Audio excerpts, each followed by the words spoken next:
بسم الله الرحمن الرحيم الحمد لله رب العالمين بارئ الخلائق أجمعين باعث الأنبياء والمرسلين ثم الصلاة والسلام على أشرف الخلق وأعز المرسلين حبيب إله العالمين أبي القاسم المصطفى محمد اللهم صل على محمد وآل محمد وعلى آل بيته الطيبين الطاهرين المعصومين المنتجبين سيما بقية الله روحي وأرواح العالمين له الفداء. قال الله الحكيم في محكم كتابه الكريم بسم الله الرحمن الرحيم والكاظمين الغيظ والعافين عن الناس والله يحب المحسنين. آمنا بالله صدق الله العلي العظيم.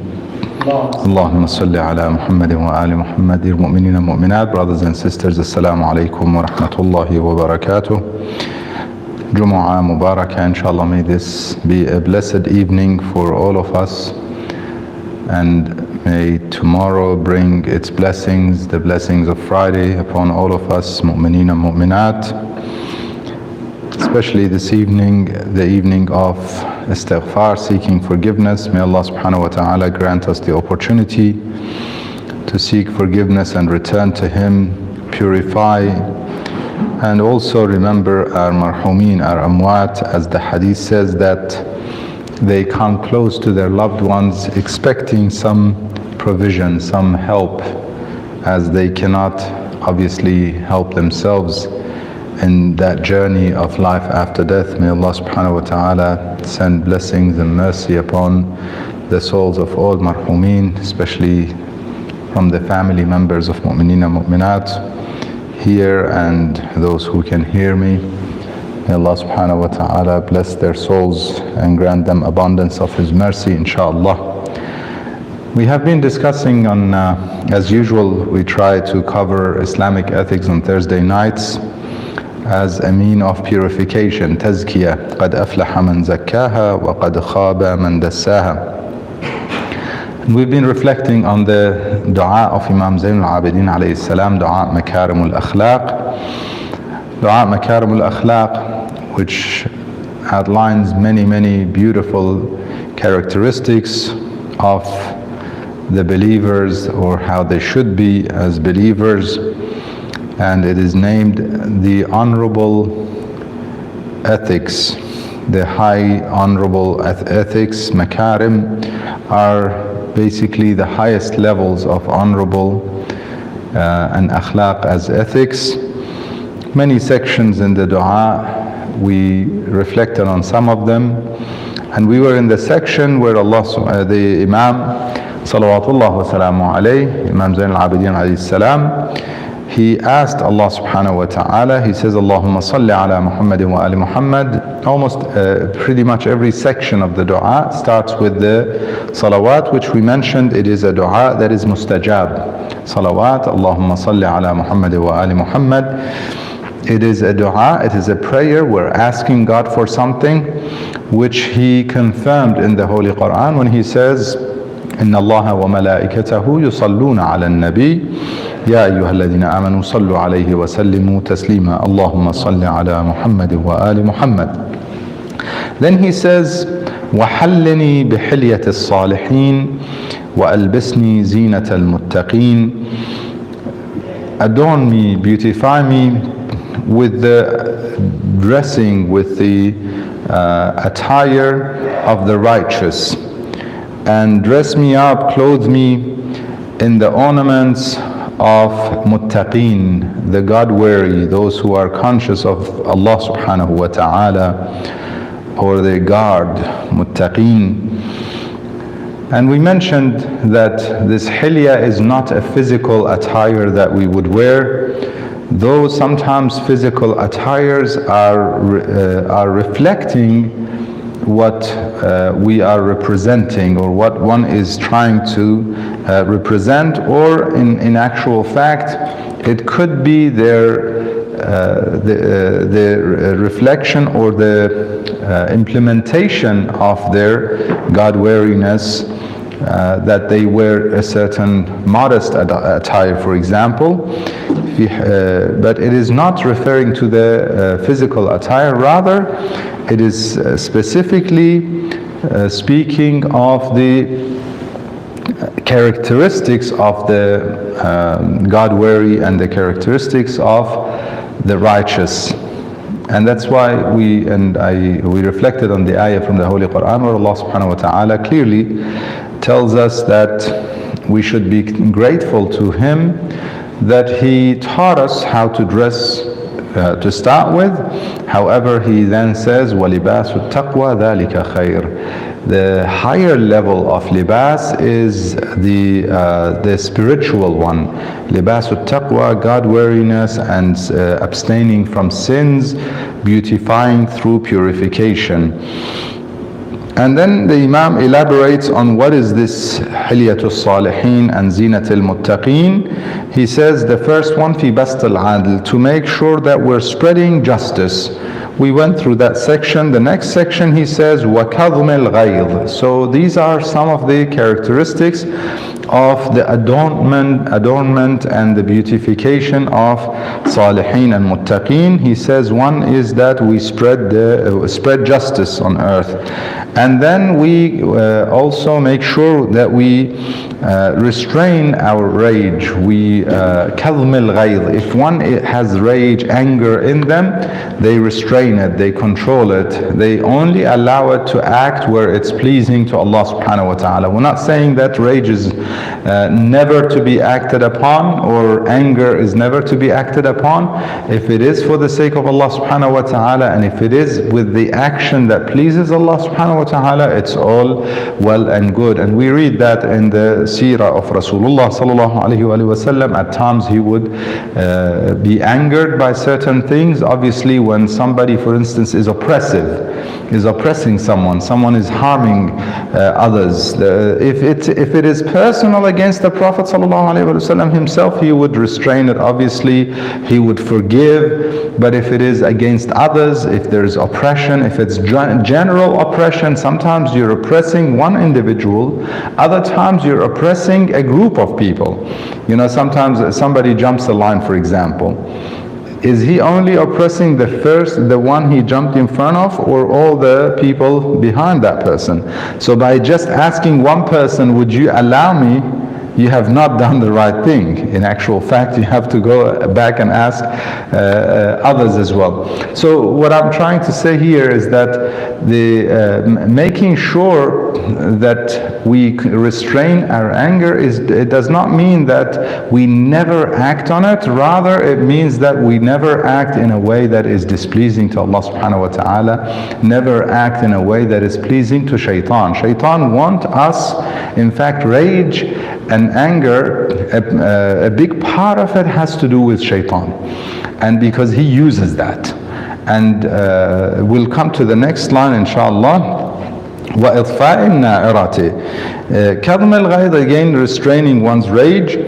And I mentioned that it is related to bast al-adl, because when you're not angry, when you're friends with somebody and you're happy with them, when you're happy with your spouse, with your siblings, with your children, with your neighbors, when everything is good, it's not difficult to be just, to treat them fairly.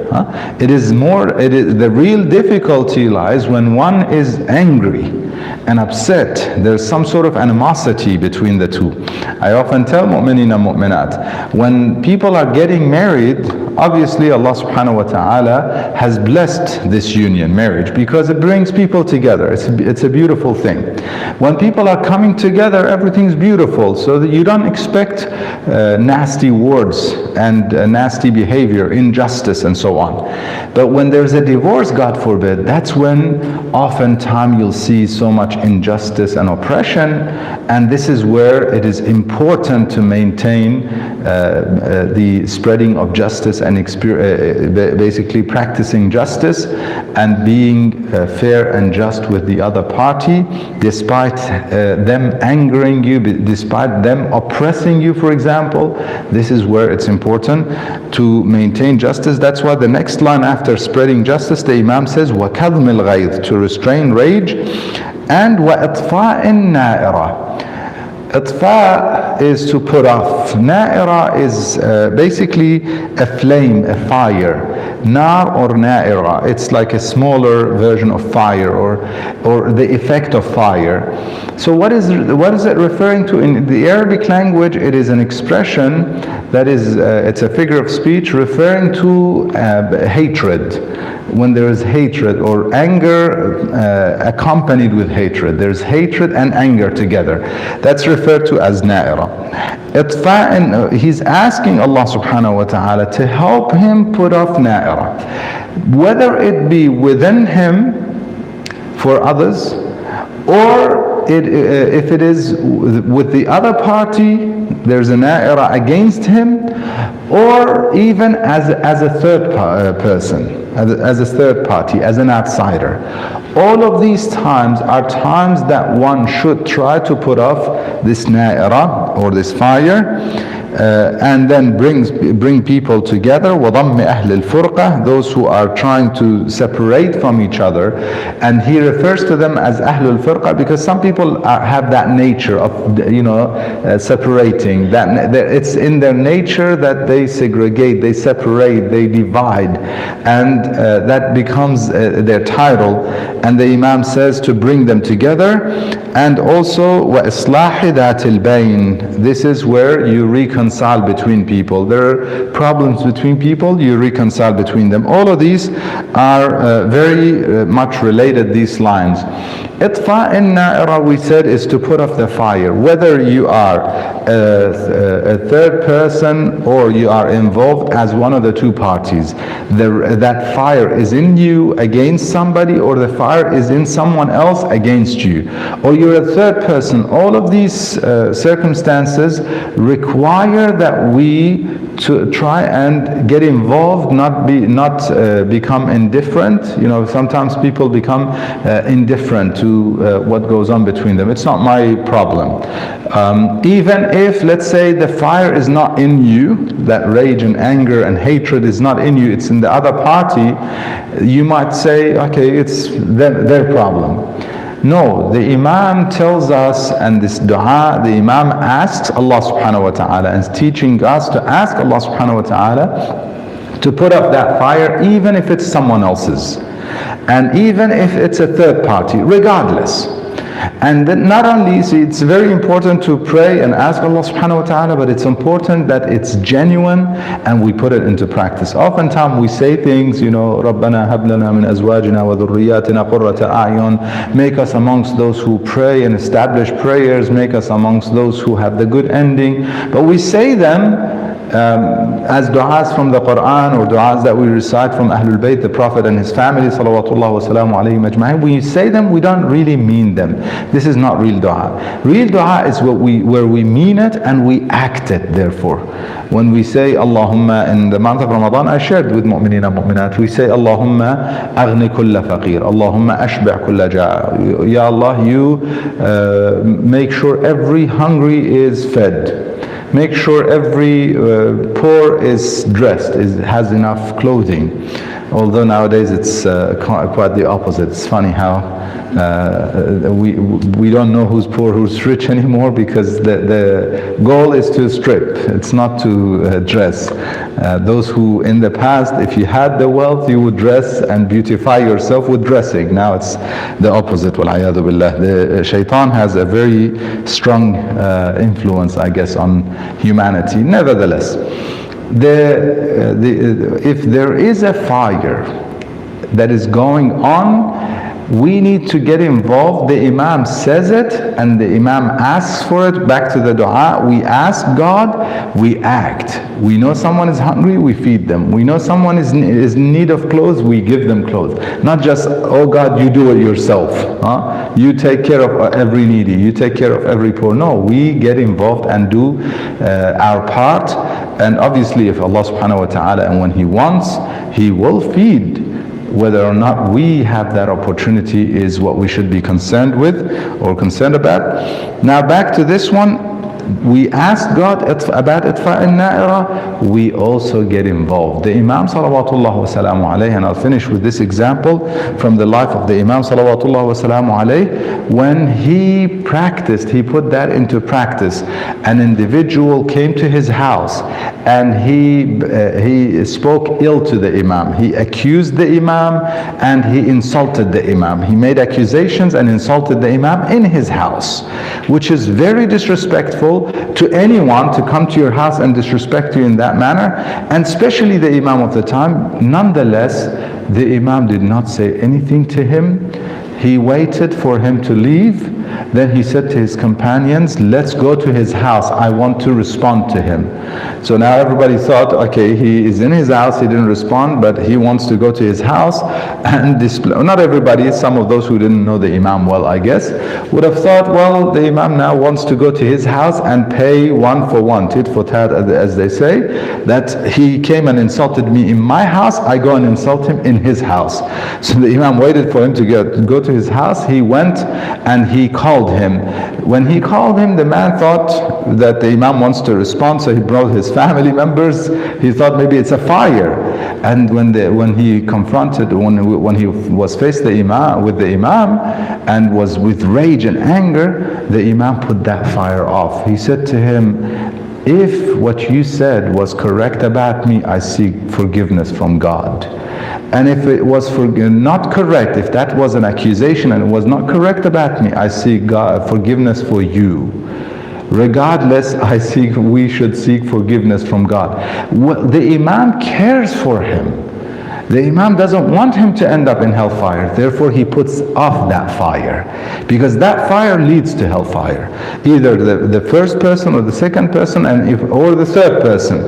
And as human beings, we should look at each other as one, and therefore care for one another and put off those fires of anger and rage and hatred and replace them with beauty of love and forgiveness and care for one another, inshallah. We ask Allah subhanahu wa ta'ala to grant us the opportunity to reconcile between the believers, to reconcile between ourselves and others, to put off the fires of anger and rage, and to help us spread justice wherever we are. We ask Him to make us amongst those who listen to what's said and follow what's best. Walhamdulillahi Rabbil Alameen. Wa sallallahu wa sallam ala Sayyidina wa Nabiyyina Muhammad wa alihi at-tayyibin at-tahirin.